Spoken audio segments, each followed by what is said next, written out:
बोलिए श्री, शुरू करिए। बोलिए श्री प्राण महाराज की जय। कोई नजर करे आत्म रूह खोलिया से ओ पी ओ पी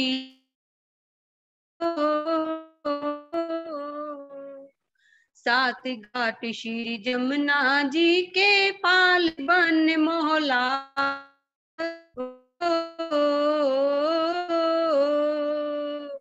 सात घाट श्री पाल बन मोहलात आज झील ने आज क्षमा संग लिए सब साथ हो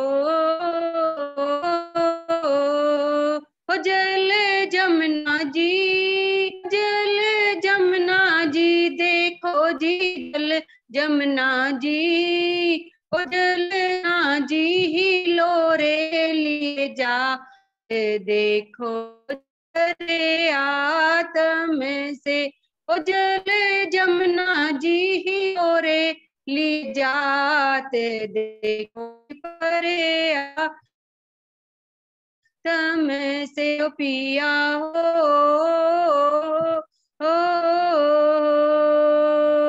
ओ पिया हो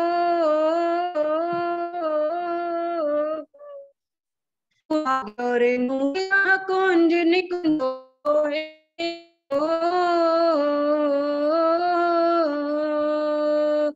फूल बाग और नूर बाग जहाँ कुंज निकुंज बिसो हे क्या कहूँ शोभा ताड़े वन की देख देख मन मोहे ओ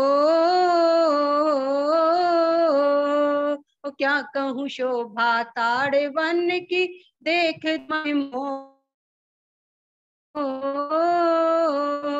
ओ झूले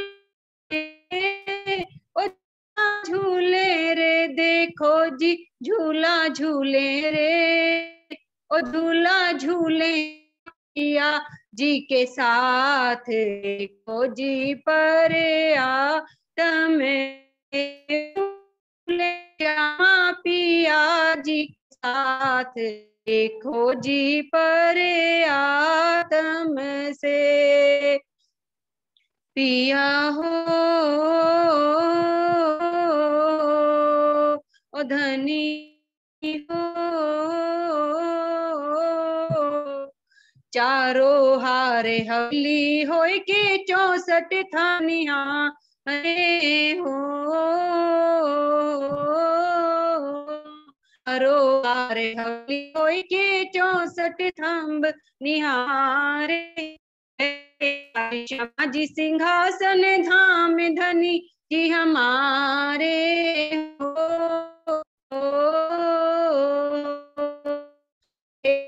श्यामा जी सिंहासन धाम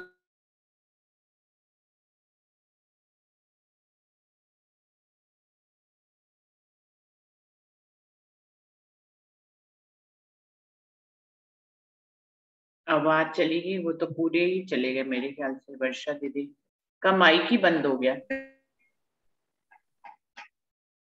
जहाँ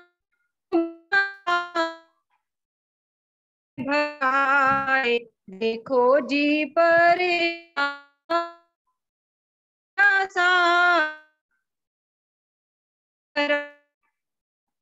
जी पर आत्म से ओ पिया हो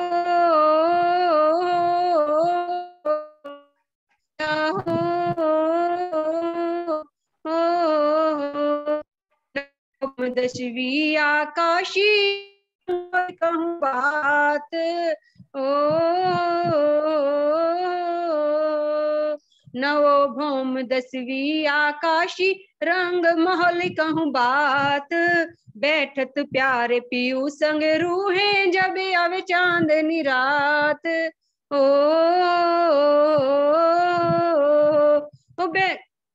चांदनी रात जहाँ, ओ चांदनी रात जहाँ, ओरी चांदनी रात जहाँ, ओ चांदनी रात रही है छिटकाए देखो जी परे आत्म से। ओ चांदनी रात रही है छिटकाए देखो जी परे आत्म से। ओ पिया हो, ओ धनी हो, ओ देखो देखो री नजर रूह खोल पिया को परे आत्म से। ओ देखो देखो री नजर रूह खोल पिया को परे आत्म से। बोलिए श्री प्राणनाथ प्यारे की जय। बोलिए श्री सतगुरु महाराज की जय। सर्व सुंदर साथी की जय। बोलिए श्री प्राणनाथ प्यारे की जय। धन्यवाद वर्षा दीदी आपका, लेकिन आज नेट नहीं अच्छा था तो बिल्कुल आवाज अच्छी नहीं आई है आपकी। चलिए शुरू करते हैं सुंदर साथ जी। सभी सुंदर साथ जी को प्रेम प्रणाम जी। प्रथम लागू दुई चरण को धनी न छुड़ाइयो खीन। लाक तली लालेड़िया मेरे जीव के ही जीवन। इन पाँव तले पड़ी रहूं धनी नजर खोलो बातून। पलना वालों निरखो नेत्रे मेरे जीव के ही जीवन, मेरे जीव के ही जीवन। चर्चा प्रारंभ होत है सुनो साथ चित दे। भजो राज श्यामा श्री प्राणनाथ सखी जीवन हमारोए। श्री महामती कहे साथ जी भया चर्चा का वक्त। अब तुम सुनियो चित दे लाले आगे आए बैठे इन तखत। लाले आगे आए बैठे इन तखत। बोलिए श्री प्राणनाथ प्यारे की जय। बोलिए श्री सद्गुरु महाराज की जय।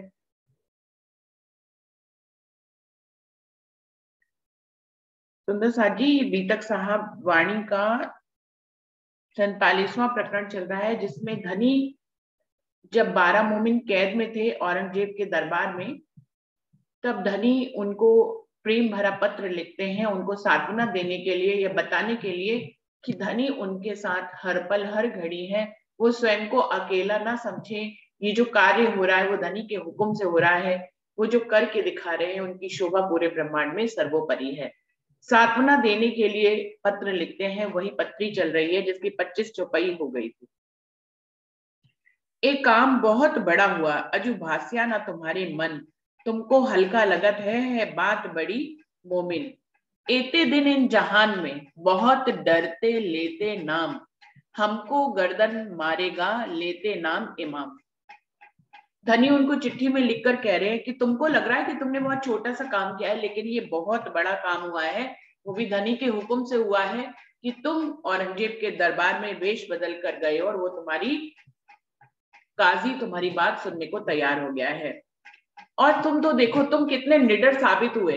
अभी तक तो इस दुनिया में कोई भी शरा तोड़ा के ब्रह्मांड में, जबकि औरंगजेब का राज्य था पूरे दिल्ली पे, पूरे भारत में, कोई भी इस जहान में और इमाम मेहंदी का नाम ही नहीं लेता था, क्योंकि उनका नाम लेने भर से वो हिंदू लोग डरते थे कि अगर उनका नाम लिया तो उनकी गर्दन कलम हो जाएगी।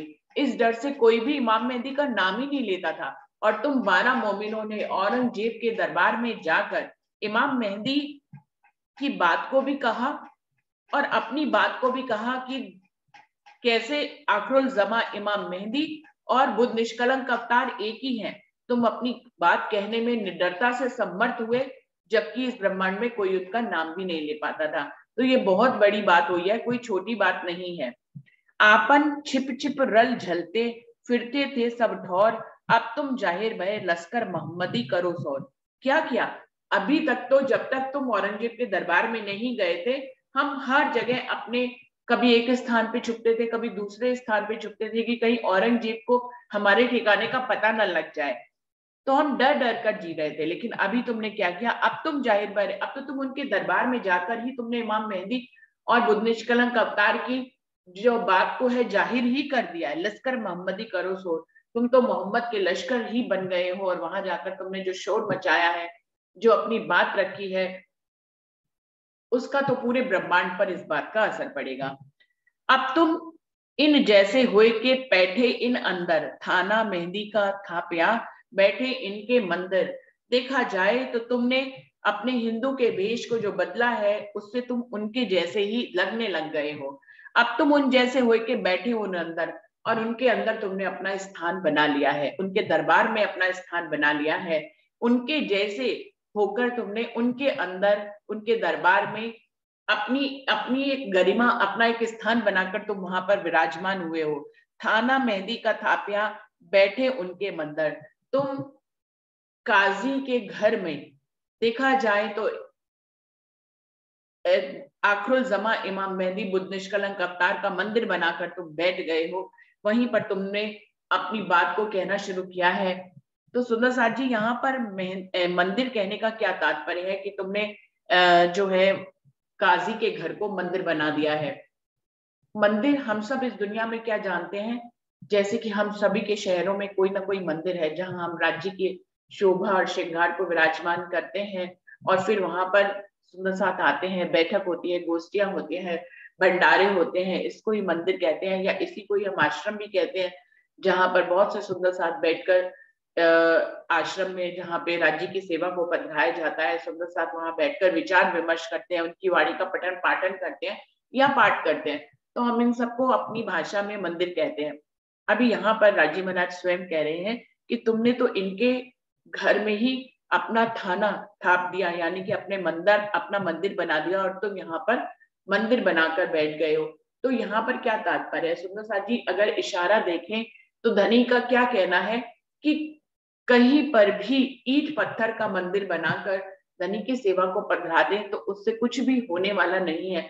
जब तक सुंदर साथ का एकीकरण वहां पर ना हो, जब तक सुंदर साथ इकट्ठे ना हो, तभी वो मंदिर जो है जीवंत होता है।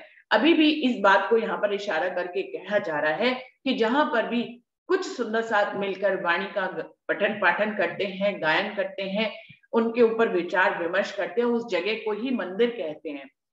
अब यहाँ पर 12 मोमिन गए हैं और अक्षरती पूर्ण पारब्रह्म का पैगाम वहां पर पहुंचा रहे हैं। काजी के घर में बैठकर चाहे कुरान हदीसों से, चाहे अपनी वाणी से, सनंदों से वो धनी की पहचान करा रहे हैं।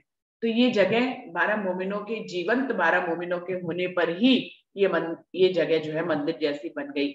इसी बात को हम आज अपनी बैठक या कितनी भी बैठकें हो रही हैं जूम पे, उन सबको भी यहाँ पर इशारा किया गया है कि जहां पर भी धनी की बातें होती हैं, जहां पर धनी का मंथन होता है, जहां धनी की बात होती है, वही जगह जो है वो मंदिर बन जाती है। और जहां धनी की बात होती है, वो योग माया के ब्रह्मांड में इस जागनी के कार्य में जो छठा दिन चल रहा है, उसमें हर वो समय, हर वो पल, हर वो घड़ी जो है वो अखंड होती चली जाएगी।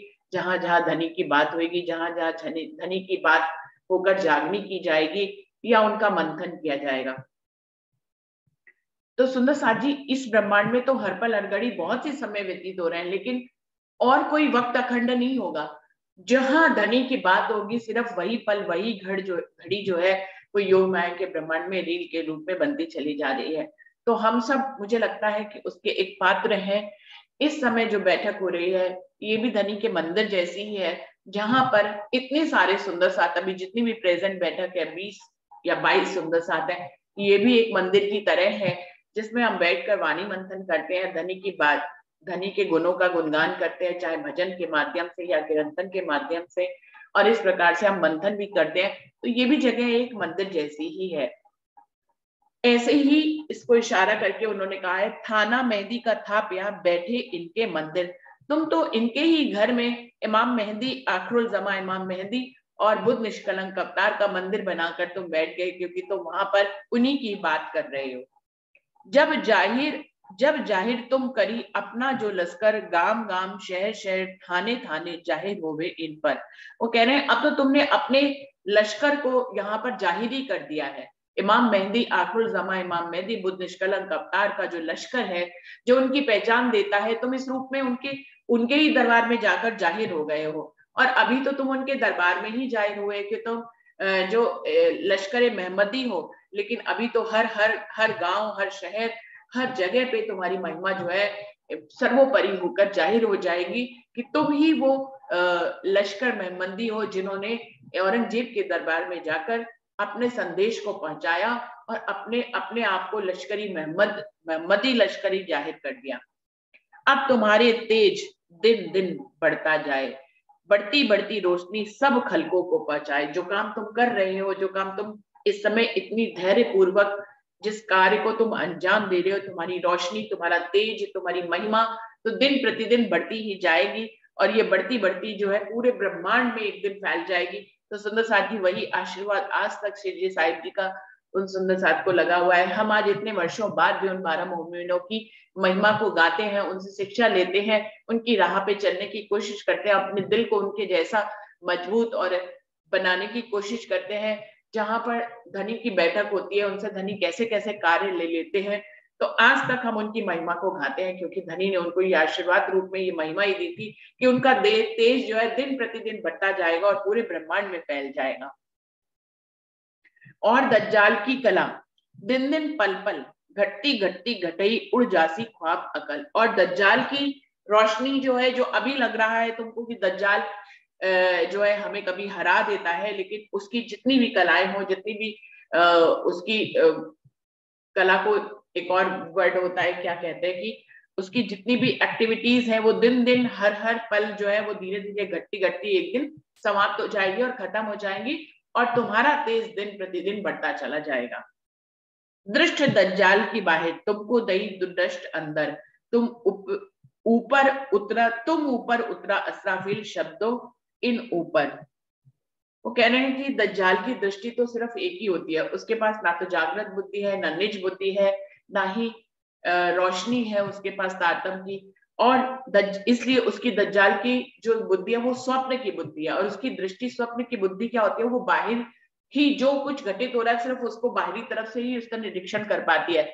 लेकिन तुम्हारे पास, तुमको दृष्टि दी अंदर, तुमको तो अंदर की दृष्टि दी है, तुमको तो जागृत बुद्ध और निज बुद्ध का स्वरूप है, तुम्हारे ऊपर तो असराफील उतरा है, जागृत बुद्धि का फरिश्ता तुम्हारे अंदर विराजमान है, तुम्हारी निगहबानी कर रहा है, शब्दों के ऊपर ये असराफील विराजमान है। तो तुम्हारी दृष्टि तो अंदर की है, तो तुम अंदर की दृष्टि से सारी चीजों को भाप सकते हो, उसका निरीक्षण कर सकते हो, उसके अनुसार तुम निर्णय ले सकते हो। तुम युद्ध करते रही हो, तुमको लोचन दिए अनंत, और दज्जाल की एक आंख आखिर इनको अंत। वो कह रहे हैं तुमको तो अनंत लोचन दिए हैं, तुम्हें तो जागृत बुद्धि के का फरिश्ता असराफील तुम्हारे साथ है, अंदर की दृष्टि तुम्हारे साथ है, निज बुद्धि तुम्हारे साथ है, धनी तुम्हारे साथ है, तुम्हारे पास तो बाहरी और अंदर की सभी दृष्टि है, तुमको तो अनंत लोचन दिए हैं धनी ने। और इसलिए तुम अपने इन अनंत लोचनों से जो है परिस्थितियों को भाप कर इस दज्जाल से युद्ध करते ही रहना। दज्जाल के पास तो एक ही आंख है जो कि जाहिरी है, इसलिए एक आंख कितने दिन तक तुम्हारा सामना कर पाएगी, एक दिन उसका अंत हो जाएगा, और तुम्हारे पास तो अनंत लोचन है जिनसे तुम उस एक आंख वाले दज्जाल का सामना बिल्कुल आसानी से कर सकते हो। और एक समझियो तुम दज्जाल से युद्ध किया भली बात, सो सब हुआ हुक्मे।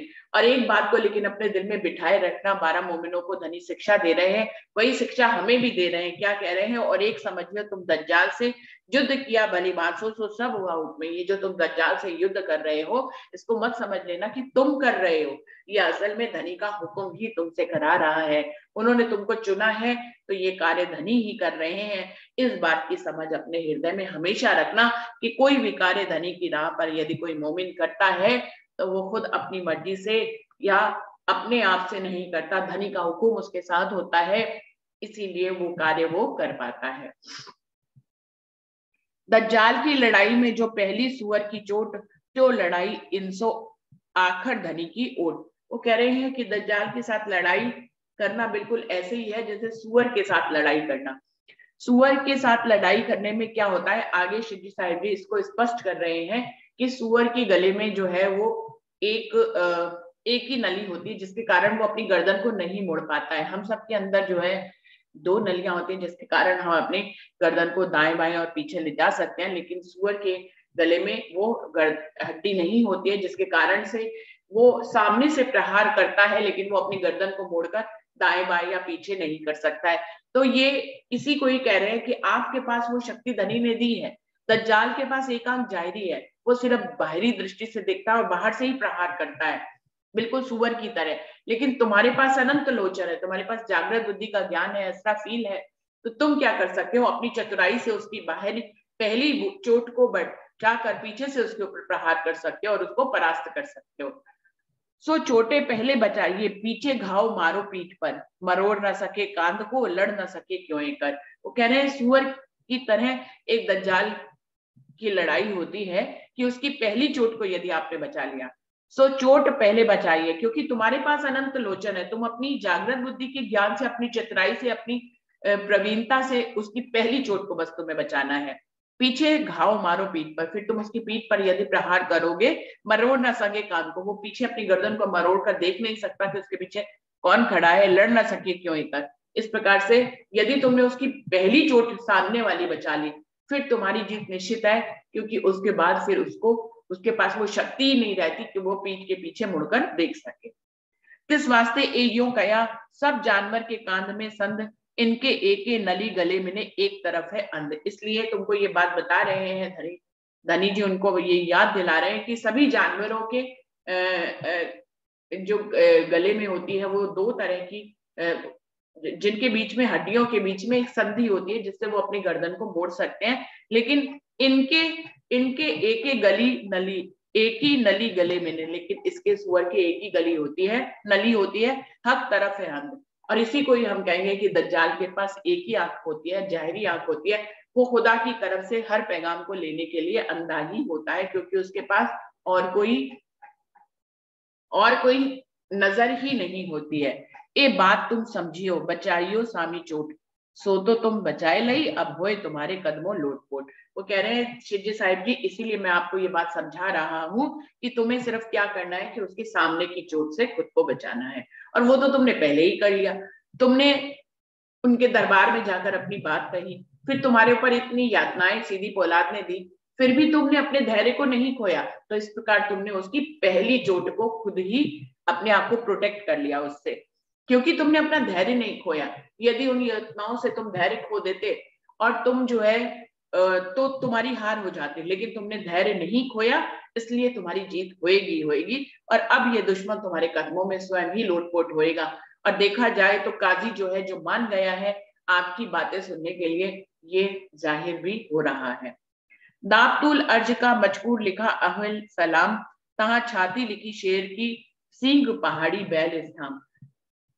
मोहम्मद साहब ने अपने कुरान में जो कयामत के निशान लिखे, उसमें दाबतुल अर्ज नामक जानवर का वर्णन किया है, जिसमें लिखा है कि उसकी छाती जो है वो शेर जैसी क्रूर होएगी, जो हमेशा किसी के ऊपर दया नहीं कर पाएगा, वो हमेशा हर किसी को मारकर जो है परास्त करने की कोशिश ही करता है। तो छाती जो है वो शेर जैसी है, जिसके अंदर काइंडनेस और दया भाव है ही नहीं। सींग पहाड़ी बैल स्थाम, और उस जानवर के सिर पर पहाड़ी बैल जैसे सींग हो गए। पहाड़ी बैल जैसे सींग का क्या मतलब है, जो हमेशा जो है लड़ने के लिए तैयार रहता है। तो मुस्लिम कुछ इसी तरह के हैं, जो दज्जाल का रूप बने हुए हैं, उनकी छाती जो है वो शेर जैसी है, इसलिए किसी को मारने काटने से वो जरा भी जो है उनको दर्द नहीं होता, उनके अंदर दया भाव नहीं होता, और हमेशा लड़ने के लिए पहाड़ी बैल की तरह हमेशा से तैयार रहते हैं कि कोई भी इमाम मेहदी का नाम ले ले उसका सर कदम करा देते हैं, या फिर लड़ने के लिए तैयार रहते हैं, उनको मुस्लिम बनाने के लिए उनको जबरदस्ती गोश्त खिलाते हैं। तो जिस जानवर का वर्णन किया गया है वो जानवर तो तुम्हारे सामने ही है, और उससे ही तुम्हें अपने आप को बचाना है। और पीठ लिखी गीदड़ की, तुम लड़ना तिन से, इस सूरत सब ब्रह्मांड की तिस वास्ते लिखा तुम्हें। और कहा इस जानवर की जो पीठ है वो गीदड़ की तरह होगी। गीदड़ की पीठ जो है वो बहुत कमजोर होती है, उस पर जरा सा प्रहार करो तो वो मर जाता है। तो वो कह रहे हैं तुम्हें इसी बात को याद रखते हुए लड़ना है। उसकी जाहिरी आंख है, वो ज्यादा निरीक्षण नहीं कर सकता, बातों को गहराई से नहीं समझ सकता। तुम्हारे पास अनंत लोचन है, उसकी छाती छाती शेर जैसी है, पहाड़ी सींग जैसे बैल है, वो तुमसे लड़ेगा, उसके अंदर दया भाव नहीं होगा, इसलिए उसने तुम पर यातनाएं पहुंचाई। लेकिन तुम्हें समझना चाहिए कि अगर ये निशान लिखे हैं तो एक निशान ये भी लिखा है कि उसकी पीठ जो है वो गीदड़ जैसी होगी, जो कमजोर होगी। वही इन जो तुम्हारे सामने दज्जाल खड़े हैं उसके दरबारी, इनकी पीठ गीदड़ जैसी है। यानी कि ये लड़ मर तो सकते हैं, ये दयाहीन तो हो सकते हैं, लेकिन इनके पास सोचने वाली बुद्धि आंतरिक जो है वो नहीं है, इनके साथ खुदा का साथ नहीं है, इसलिए इनकी पीठ कमजोर ही है। तुम्हारी पीठ स्ट्रांग है क्योंकि तुम्हारे साथ धनी का हुक्म और स्वयं धनी साक्षात विराजमान है, इसलिए तुम इनकी पीठ पर प्रहार करना। पहले इनकी सामने की चोट को बचाकर इनकी क्रूरता भरी छाती और पहाड़ी सींगों को यदि तुमने उनके प्रहार को बचा लिया तो तुम इनकी पीठ पर जो है प्रहार कर सकते हो। ए सूरत सब ब्रह्मांड की किस वास्ते लिखा तुम हो। पूरे ब्रह्मांड में मनुष्यों की सूरत कुछ इसी तरह की है, और इसकी ये बात तुम्हें पता भी है, फिर भी शिव जी साहिब जी कह रहे हैं मैं सिर्फ तुम्हें इस प्रसंग के माध्यम से, जिस प्रसंग में तुम फंसे हुए हो, जहां तुमने उनकी यातनाएं सही और काजी की को अपनी बात कह रहे हो, उस समय के लिए तुम्हें ये याद दिलाकर मैं ये बात लिख रहा हूं कि तुम्हें लड़ाई कैसे करनी है। तो शिव जी साहिब जी अपने मोमिनों को मार्गदर्शन दे रहे हैं इन सभी उदाहरणों से, चाहे वो दज्जाल की बात कह रहे हो, चाहे वो सुअर की बात कह रहे हो, या दातुल अर्श नामक जानवर की बात कह रहे हो। दोनों ही बातों में उन्होंने एक ही बात कही है कि पीठ पर प्रहार करना, और क्योंकि पीठ कमजोर होगी। अगर सुअर का उदाहरण दिया तो कहा कि वो पीछे मुड़कर देख ही नहीं सकता क्योंकि उसकी गर्दन ही नहीं घूमती है। और दातुल अर्श नामक जानवर का अगर उदाहरण दिया तो उसमें भी पीठ पे प्रहार करने के लिए इसलिए कहा, सामने की चोट को बचाने के लिए इसलिए कहा कि उसकी छाती जो है वो शेर जैसी होती है और पहाड़ी बैल जैसे उनके सींग होते हैं, तो वो भी जो है लड़ने के लिए सामने से आते हैं, आपको सामने से बचा लेना है। और पीठ उनकी गीदड़ जैसी होती है जो कमजोर होती है, आपको वहीं पर प्रहार करना है। तो आपको अपनी शक्ति उनको उनकी शक्ति का एहसास कराने की तुम्हारे पास प्लस पॉइंट्स क्या है, तुम्हें उन प्लस पॉइंट से ही अपनी जागृत बुद्धि के माध्यम से उनकी पहली चोट को बचा लेना है और फिर अपने ही ज्ञान के माध्यम से उनको धराशायी कर देना है। तो टोटल में उनको यही संदेश दे रहे हैं कि अपनी बुद्धिमत्ता से तुमको ये कार्य करके दिखाना है। तो इस वास्ते तुम इनसो छले करना युद्ध, इस वास्ते ऐसा लिखा बस न हुए बिना बुद्ध। इसलिए श्री जी साहिब जी कह रहे हैं कि तुम बड़ी चतुराई पूर्वक उनसे युद्ध करना। छल से युद्ध करने का संदेश, यहाँ पर छल से युद्ध करने का संदेश मतलब यह है कि अपना जागृत बुद्धि से चतुराई और प्रवीणता से तुम उनसे युद्ध करना, सोच समझ के युद्ध करना। तुम्हारे पास अनंत आंखें हैं लेकिन उनके पास एक ही आंखें हैं, इस वास्ते ऐसा लिखा बस ना हुए बिना बुद्ध। बिना जागृत बुद्धि के इनको बस करना इतना आसान कार्य नहीं है। पहले इनके रुचता तुम बोलियो जुबान, इनके होए इन्हें बस करो रुचता ही करो बयान। पहले तुम क्या करना, जैसा इनको पसंद है वैसे ही शब्दों का इस्तेमाल करना। तुम बोलियो जुबान, तुम अपनी जुबान से हमेशा मीठे शब्दों में बयान करना। इनके हुए इन्हें बस करो, अपनी मीठी जुबान से इनके जैसे होकर ही इनको अपने बस में करना। रुचता ही करो बयान, जैसा इनको अच्छा लगे वैसा ही बयान करना।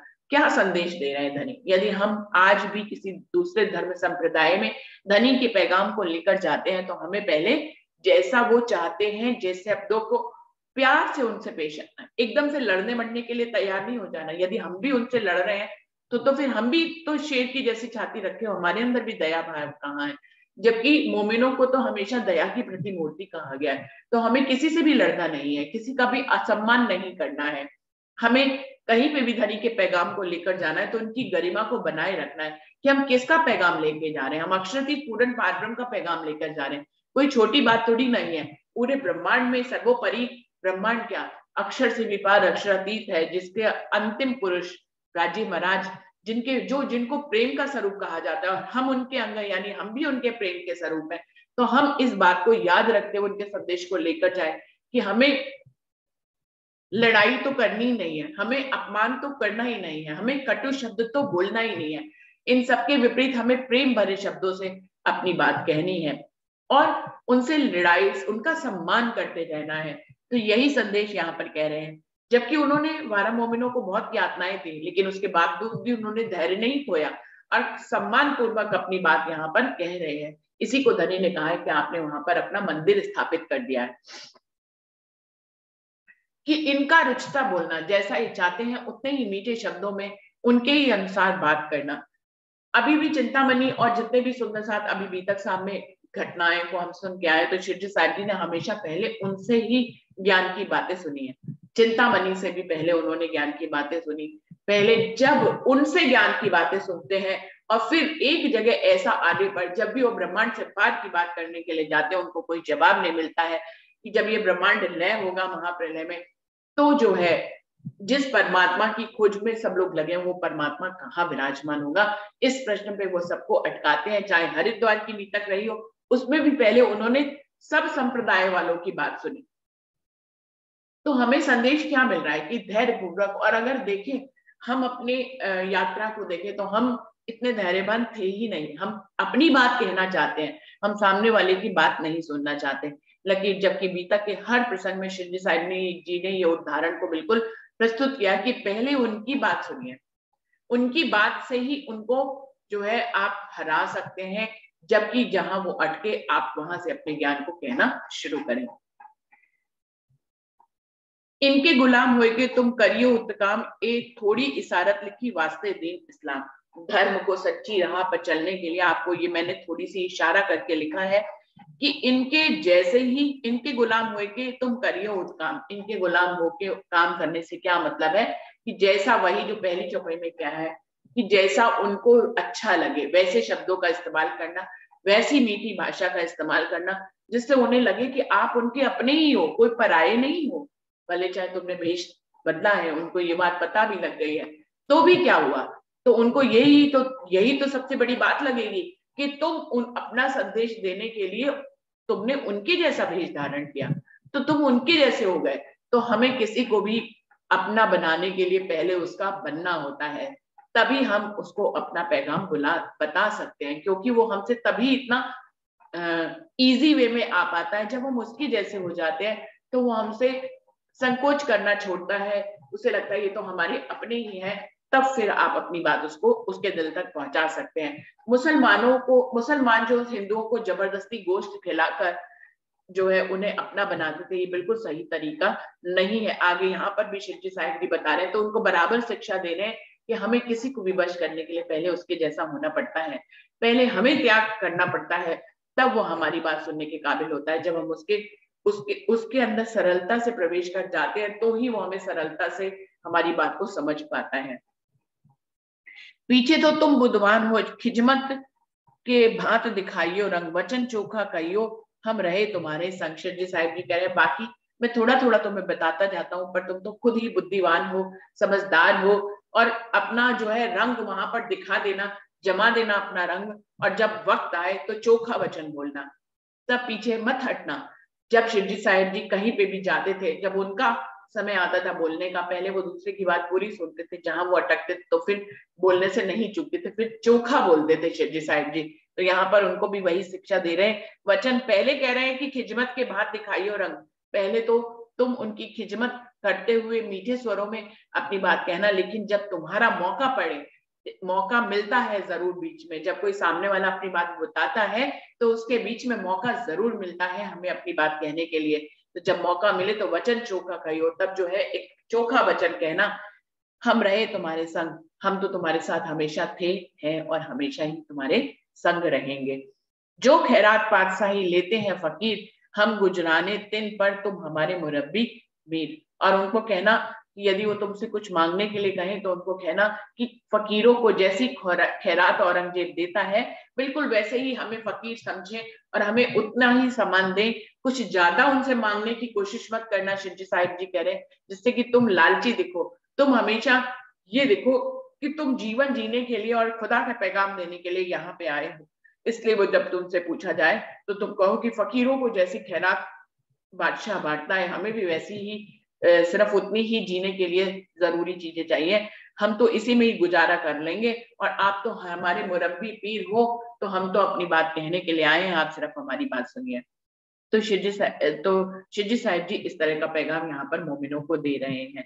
45 चौपाई हो गई है सुंदर साथ जी, यहीं पर समय समाप्त हो रहा है, चौपाई को यहीं पर दोहराते हैं।